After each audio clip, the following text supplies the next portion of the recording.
காலத்தால் அழியாமல் இன்னும் நின்று கொண்டிருப்பதை பாதுகாப்போம், அதை போற்றுவோம்னு பேச மாட்டேங்குது. கீழடி பற்றி பேசணும்.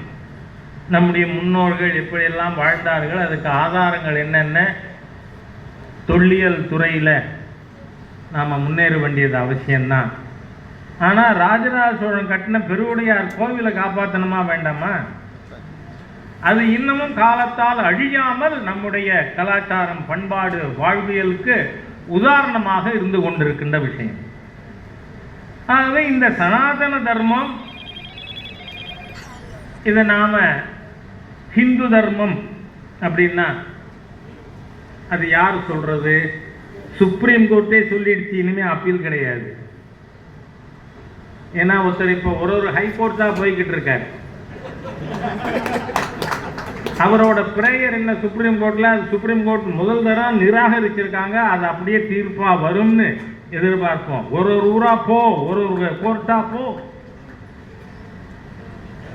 மாநிலமாக வழக்குகள் தொடுக்கப்பட்டிருக்கிறது. எதுக்கு?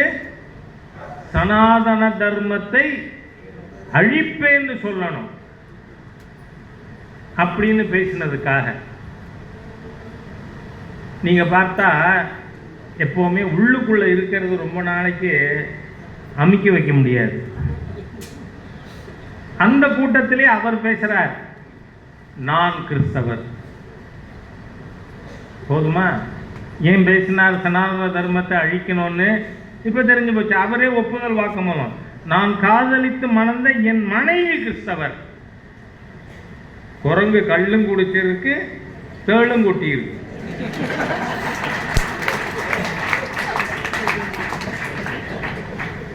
ஏன் என்னவெல்லாம் காரணம் சொல்றாங்க? நீங்க பாத்தீங்கன்னா இந்தியானே ஒண்ணு கிடையாது. ஆங்கிலேயன் தானே இந்தியாவை உருவாக்கினா. பேசுறோமா? பேசுறாங்க. நம்ம இங்க இருக்கிற யாருமே. என்றால் ஒரு புத்தகம் இருக்கு, அந்த புத்தகத்தோட டைட்டிலே India mother of us all. India நாம் அனைவருக்கும் தாய். இந்த புத்தகத்தை கம்பைல் பண்ணவர் திரு சமன்லால். ஆனா உங்களுக்கு ஆச்சரியமா இருக்கும், அது யார் சொல்லி அந்த புத்தகத்தை அவர் கம்பைல் பண்ணார்னு? பண்டிட் ஜவஹர்லால் நேரு சொல்லி அந்த புத்தகமானது எழுதப்பட்டது. அந்த புத்தகத்தில் இருக்கின்ற அந்த ஆசிரியருடைய வார்த்தைகள் ஹெச் ராஜாவோடதுன்னு சொன்னா நாளைக்கு திருப்பியும் சர்ச்சை பேச்சு தான்.